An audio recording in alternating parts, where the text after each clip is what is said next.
Hello नमस्कार जय हिंद। आप सभी का एक बार पुनः स्वागत है एग्जाम टॉप के इस ऑफिशियल यूट्यूब चैनल पर। दोस्तों जैसा कि आप सभी को पता है आर 2023 के लिए क्रेश कोर्स के माध्यम से हम लगातार क्लासेस चला रहे हैं, जिसमें आज हमारा विश्व ज्योग्राफी का या वर्ल्ड ज्योग्राफी का हमारा 6वां लेक्चर होगा।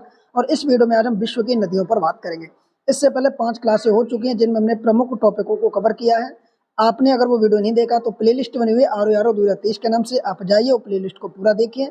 बिल्कुल निःशुल्क आपको हम पीडीएफ और वीडियो लेक्चर के माध्यम से संपूर्ण कोर्स को कवर कराएंगे 100 दिन में, जो आपके प्री प्लस मुख्य परीक्षा दोनों को ध्यान में रखकर चलाया जा रहा है। साथ ही साथ हिंदी की क्लासें लगातार चल रही हैं, वो भी निःशुल्क हैं। आप यूट्यूब पर देख सकते हैं, हिंदी की प्लेलिस्ट बनी हुई है आर 2023 के नाम से, आप उससे भी फॉलो कीजिए। आइए मित्रों आज के सेशन को कंटिन्यू करते हैं। जो भी हमारे भाई जो भी हमारी बहन हमारे साथ पहली बार जुड़ रहे हैं वो चैनल को सब्सक्राइब अवश्य करें, जिससे किसी प्रकार की तैयारी आप हमारे साथ मिलकर करते रहे। आइए बढ़ते अपने आज के इस लेक्चर की तरफ। देखिए, शून्य से सचिवालय जाने का रास्ता अगर आपको तय करना है तो थोड़ी आपको मेहनत करनी पड़ेगी, थोड़ा आपको डेडिकेशन रखना पड़ेगा और कंटिन्यू आपको जो आपने स्ट्रेटजी बनाई है, जो आपने रणनीति बनाई है, उस पर काम आपको करना होगा। तो आइए मित्रों आज के उसी रणनीति के अकॉर्डिंग आगे हम बढ़ते अपने लेक्चर की तरफ।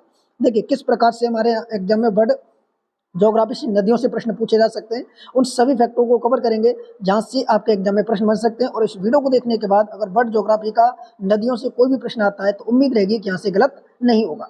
यहाँ पर देखिए डेफिनेशन दी गई, यहाँ पर आप देखेंगे पॉइंट दिया गया है कि नदियों को सभ्यता का पालना कहा जाता है।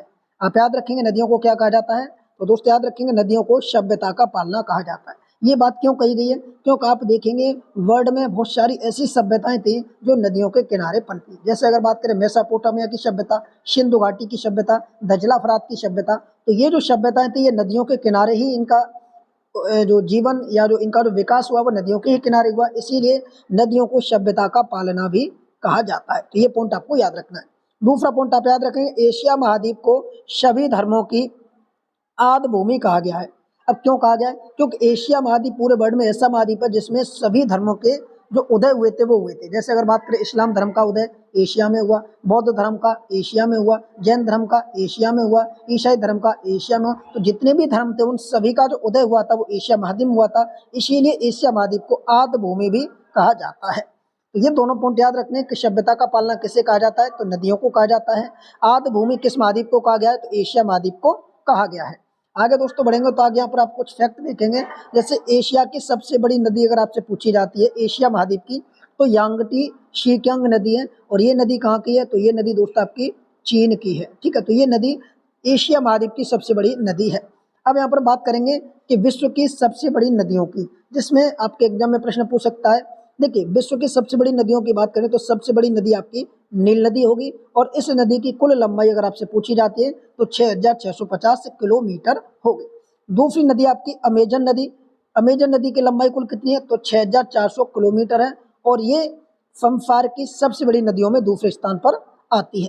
तीसरी नदी की बात करें तो यांगटी शीकियांग है और इसकी कुल लंबाई 6300 किलोमीटर है। ये चीन में प्रवाहित होती है और ये संसार की तीसरी सबसे बड़ी नदी होगी। वहीं अगर हम बात करें चौथी नदी की, तो चौथी नदी आपकी मिसिसिपी मिसौरी, और ये नदी आपकी कितनी लंबी है, तो इस नदी की लंबाई याद रखेंगे 6275 किलोमीटर है। ठीक है, चलिए आगे थोड़ा बढ़ेंगे। तो ये चारों नदियां आपको क्रम से याद रखनी है, क्योंकि आपके एग्जाम में क्रम से ही प्रश्न पूछा जाएगा कि इनको आरोही क्रम या अवरोही क्रम में लगाइए। ठीक है, अब देखिए लंबाई के आधार पर सबसे बड़ी नदी पूछी जाए तब आपका आंसर हो जाएगा नील नदी है। और अपवा क्षेत्र के आधार पर पूछा जाए सबसे बड़ी नदी कौन सी है, तब आप टिक करेंगे अमेजन नदी को। आइए मित्रों कुछ और फैक्टों को देखेंगे जो आपका एग्जाम में यहाँ से प्रश्न पूछे जा सकते हैं कि विश्व की सबसे बड़ी नदी। देखिए ये प्रश्न पूछा जाता है कि विश्व की सबसे बड़ी नदी या विश्व की सबसे बड़ी नदी लंबाई में, देखिए शब्द दिया लंबाई में, तो नदी कौन सी होगी, नील नदी हो जाएगी। अब नील नदी का उद्गम कहाँ से हुआ है, तो दोस्तों याद रखेंगे नील नदी का जो उद्गम हुआ है वो विक्टोरिया झील से हुआ है। कहाँ से हुआ है उद्गम, विक्टोरिया झील से हुआ है। और इसका मुहाना कहाँ पर है, तो दोस्तों याद रखेंगे इसका मुहाना विक्टोरिया झील से नदी निकलने के बाद उत्तर दिशा की तरफ बहते हुए और इसका मुहाना भूमध्य सागर में जाता है। कहाँ पर जाता है, याद रखिए नील नदी का उद्गम विक्टोरिया झील से होता है और मुहाना भूमध्य सागर में बनता है। आगे प्रश्न पूछा गया कि अपवा में सबसे बड़ी नदी कौन सी है, तो अपवा के आधार पर सबसे बड़ी नदी आपकी अमेजन नदी हो जाएगी। आगे प्रश्न आपसे पूछा जा सकता है कि विषुवत रेखा को 2 बार, यहाँ पर देखिए शब्द दिया 2 बार काटती है कौन सी नदी, या तो ऑप्शन में कांगो नदी होगा या फिर जायरे नदी। ठीक है, या तो कांगो नदी होगा या फिर ये जायरे नदी। और ये कांगो नदी अफ्रीका महाद्वीप में बहती है और ये अफ्रीका की दूसरी सबसे बड़ी नदी है। तो पहली सबसे बड़ी नदी कौन सी होगी अफ्रीका की, तो याद रखेंगे अफ्रीका महाद्वीप की सबसे बड़ी नदी आपकी नील नदी और दूसरी सबसे बड़ी नदी कांगो या जायरे नदी है, जो विषुवत रेखा को, किसको, विषुवत रेखा को, या इसी को हम कहते हैं भूमध्य रेखा को 2 बार काटती है। आगे देखिए एक दूसरा प्रश्न आपसे पूछ सकता है यहीं पर कि मकर रेखा को 2 बार कौन सी नदी काटती है। याद रखेंगे मकर रेखा को 2 बार काटने वाली नदी का नाम है लिम्पोपो नदी। ठीक है दोस्तों, तो याद रखें कौन सी नदी है, लिम्पोपो नदी। आगे थोड़ा और बढ़ेंगे तो आगे यहाँ पर इंपॉर्टेंट फैक्ट है कि जाम्बेजी नदी, ये भी देखो दोस्तों सारी के सारी अफ्रीका महाद्वीप में जाम्बेजी नदी पर विक्टोरिया जलप्रपात बना हुआ है और करीबा बांध बना हुआ है। तो ये दोनों प्रश्न आपके एग्जाम में पूछे जा चुके हैं यूपीपीसीएस और आरओआरओ में कि विक्टोरिया जलप्रपात किस नदी पर है, याद रखेंगे जाम्बेजी नदी पर है। करीबा बांध कहाँ पर है, तो जाम्बेजी नदी पर है। देखिए नीली नील नदी, ये प्रश्न इंपोर्टेंट है, नीली नील नदी का उद्गम कहाँ से हुआ है, तो दोस्तों इथोपिया की ताना झील से हुआ है। किसकी बात हो रही है, नीली नील नदी की। अब देखिए दो जो नील नदी बनी है, नील नदी का जो विकास हुआ है या जो नामकरण रखा गया वो बाद में रखा गया है। इसमें नीली नील नदी का सबसे पहले ताना झील से उद्गम होता है, बाद में जाके यही नील नदी के नाम से आगे जाके प्रचलित हो जाती है। तो याद रखेंगे नीली नील नदी का उद्गम कहाँ से हुआ है, इथोपिया शहर है और इथोपिया की कौन सी झील, ताना झील से इसका उद्गम हुआ है। आगे दोस्तों बढ़ेंगे तो आगे देखिए कुछ और इम्पोर्टेंट फैक्ट है यहाँ पर कि बांग्लादेश में ब्रह्मपुत्र नदी को किस नाम से जानते हैं, तो यहाँ पर दोस्तों जमुना के नाम से जानते हैं। किस नाम से जानते हैं, तो जमुना के नाम से जानते हैं। अब देखिए इस तरीके से ये नदी यहाँ से निकल के आ रही है और इस तरीके से ये एंट्री करती है भारत में। तो ये आपका मानसरोवर है, यहाँ से ब्रह्मपुत्र नदी का उद्गम होता है। यहाँ पर इस नदी को सांगपो नाम से जानते हैं। किस नाम से, यहाँ पर इसको सांगपो के नाम से जानते हैं। जब ये अरुणाचल प्रदेश में प्रवेश करती है तब इसका नाम हो जाता है क्या, दिबांग, तब इसका नाम हो जाता है दिबांग। और जब ये आसाम में प्रवेश करती है तो इसका नाम हो जाता है ब्रह्मपुत्र हो जाता है। और जब ये बांग्लादेश में प्रवेश करती है तो इसका नाम क्या हो जाता है, तो इसका नाम हो जाता है दोस्तों जमुना। क्या नाम हो जाता है, जमुना। तो आपको याद रखना है कि तिब्बत में ब्रह्मपुत्र को किस नाम से जानते हैं, सांगपो के नाम से, अरुणाचल प्रदेश में दिबांग से, आसाम में ब्रह्मपुत्र के नाम से और बांग्लादेश में जमुना के नाम से जानते हैं। तो आपसे यही पूछा कि बांग्लादेश में ब्रह्मपुत्र को क्या कहते हैं, याद रखें दोस्तों यहाँ पर जमुना कहते हैं। चीन का पालना किसे कहा गया है, तो दोस्तों याद रखेंगे चीन का पालना वीही नदी को कहा जाता है। किसको, वीही नदी को कहा जाता है। चीन की पीली नदी के नाम से कौन सी नदी प्रसिद्ध है या किसको संज्ञा दी गई है, तो वांगो नदी को पीली नदी के नाम से भी जानते हैं। तो ये सभी फैक्ट आपको याद रखने हैं। ये आपके आरओआरओ और यूपीपी से 2024 में ऐसे प्रश्न अगर बनता है तो इसी वीडियो से आपको देखने को प्रश्न बनेगा। आइए दोस्तों कुछ और फैक्ट इंपोर्टेंट है जो आपके एग्जाम के पॉइंट ऑफ व्यू से इंपोर्टेंट है। एक तरफ यहाँ पर देखिए दोस्तों महाद्वीप दिए गए हैं, यहाँ पर आप देख पा रहे होंगे। एक तरफ हमने यहाँ पर महाद्वीपों को नोट किया है और दूसरी तरफ नदियों को नोट किया है। यानी किस महाद्वीप की सबसे बड़ी नदी कौन सी है, यहाँ से प्रश्न आपके एग्जाम में पूछेगा। जैसे सबसे पहले हम बात करें यहाँ पर एशिया महाद्वीप की, तो एशिया महाद्वीप की सबसे बड़ी नदी अगर आपसे पूछी जाती है तो उस नदी का नाम है यांगटी शिकियांग। और ये नदी कहाँ पर प्रवाहित होती है, तो ये दोस्तों आपकी चीन में प्रवाहित होती है। अफ्रीका महाद्वीप की बात करें तो अफ्रीका की सबसे बड़ी नदी कौन सी है, तो नील नदी है और इसका उद्गम दोस्तों विक्टोरिया झील से होता है नील नदी का, और इसका मुहाना दोस्तों आपका भूमध्य सागर में बनता है।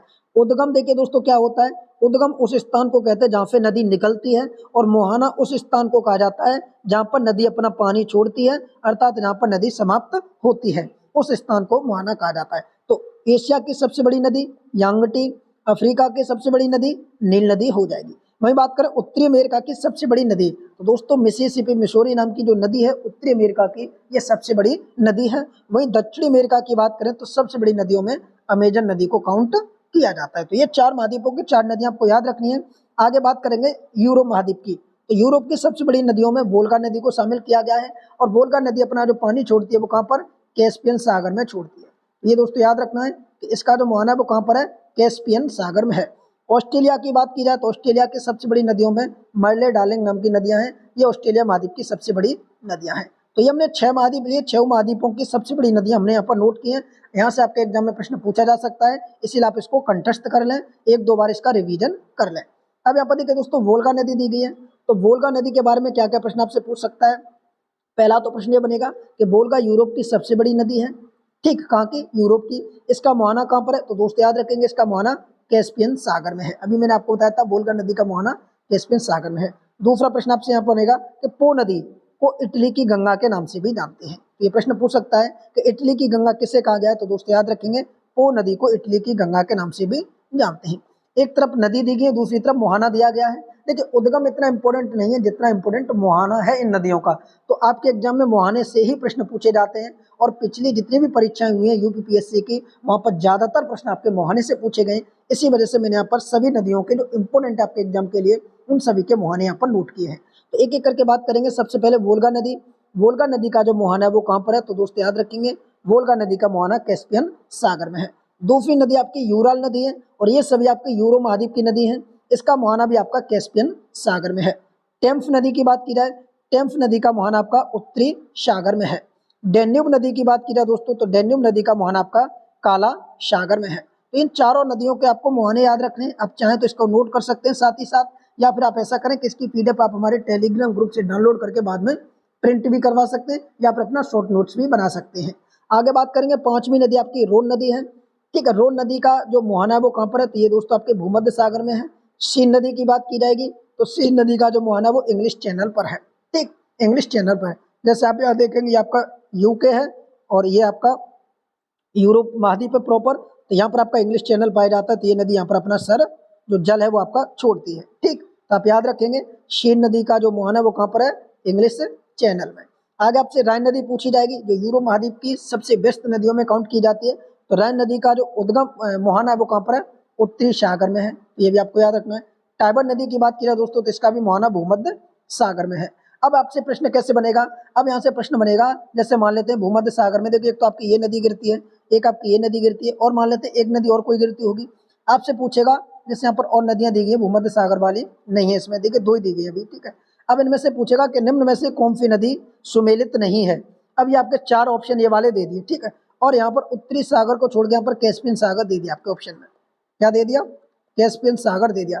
अब आपको पूछा गया कि इनमें से कौन सुमेलित नहीं है, तो आप आसानी से बता सकते हैं कि टाइबर नदी का जो मुहाना है वो भूमध्य सागर में है, शीन नदी का इंग्लिश चैनल पर, रोन नदी का भूमध्य सागर में। तो ये वाली राइन नदी गलत है क्योंकि इसका मुहाना कहाँ पर, उत्तरी सागर में, और यहाँ पर दिया क्या, कैस्पियन सागर, तो यही गलत हो जाएगा। इस प्रकार से भी प्रश्न आपसे पूछे जा सकते हैं। इन सभी प्रश्नों को आप अच्छे से याद रखेंगे। ठीक है, एक यहाँ पर नदी थी जो भी मैंने आपको बताई थी, डेन्यूब नदी। ये दोस्तों यूरोप महाद्वीप में प्रवाहित होती है और यूरोप महाद्वीप के साथ साथ विश्व की एकमात्र ऐसी नदी जो 5 देशों के साथ साथ 5 देशों की राजधानियों से भी प्रवाहित होती है। तो आपसे पूछ सकता है कैसे, कौन सी नदी है जो 5 राजधानियों में या 5 राजधानियों से होकर गुजरती है, तो वो नदी है डेन्यूब नदी। अब वो 5 राजधानियां कौन कौन सी हैं, 5 कंट्री कौन कौन सी आई है उस पर भी बात करते हैं। सबसे पहले बात करेंगे बुखारेस्ट की। बुखारेस्ट रोमानिया की राजधानी है। किसकी, रोमानिया की राजधानी, यहाँ से डेन्यूब नदी गुजरती है। दूसरी राजधानी आपकी बेलग्रेड, ये यूगोस्लाविया की राजधानी है। तीसरी राजधानी आपकी हंगरी, और हंगरी की राजधानी क्या है, बुडापेस्ट। ये तीसरा कंट्री आपकी हो जाती है, तीसरी कैपिटल जो यहाँ फिर डेन्यूब नदी गुजरती है। चौथी कंट्री आपकी ऑस्ट्रिया, और इसकी जो कैपिटल है वो आपकी वियना है, यहाँ से भी डेन्यूब नदी गुजरती है। पांचवी जो कैपिटल है वो आपकी ब्रिटिश लावा, जिसकी राजधानी है किसकी है, स्लोवाकिया की। तो ये वो 5 कैपिटल हैं और ये वो 5 कंट्री हैं जिनसे डेन्यूब नदी अपना जो प्रवाहित मार्ग है वो यहाँ से होके बनाती है। ठीक दोस्तों, यहाँ तक आप लोगों को कोई दिक्कत नहीं होनी चाहिए। ठीक है, तो ये छोटी सी वीडियो थी नदियों के ऊपर, जहाँ से आपके एग्जाम में प्रश्न पूछे जा सकते हैं। अगर अभी भी आपको कोई भी किसी प्रकार का डाउट है तो कमेंट अवश्य कीजिए, आप सभी के डाउटों को क्लियर किया जाएगा। कैसा लगा सेशन कमेंट करके जो बताएं। वर्ल्ड ज्योग्राफी की लेक्चर आगे आपको और इसी प्रकार के देखने के लिए आप चैनल को सब्सक्राइब कर लें। साथ ही साथ हमारे हिंदी के भी लेक्चर आ रहे हैं, उनको भी आप देखते रहें, शॉर्ट नोट्स बनाते रहें। और अगर आप में से कोई भी साथी हिंदी की टेस्ट सीरीज ज्वाइन करना चाहता है तो आप इस नंबर पर संपर्क करके भी हिंदी की टेस्ट सीरीज ज्वाइन कर सकते हैं, जो बहुत ही कम पैसों में आपको हिंदी की PDF notes, test series, live quiz वगैरह सारी चीज़ यहाँ पर दी जाएगी। और उम्मीद रहेगी कि आप 60 में कम से कम 60 अंक लेकर ही आएँ। अगर 60 में 60 नहीं ला पाते तब भी उम्मीद रहेगी कि 55 तो कम से कम आप लेकर आए ही आए। चलिए दोस्तों, आज के सेशन को इतना ही रखते हैं, मिलते इसी प्रकार की अगली वीडियो में। कैसा लगा वीडियो कमेंट करके बताएं। थैंक यू, जय हिंद, जय भारत।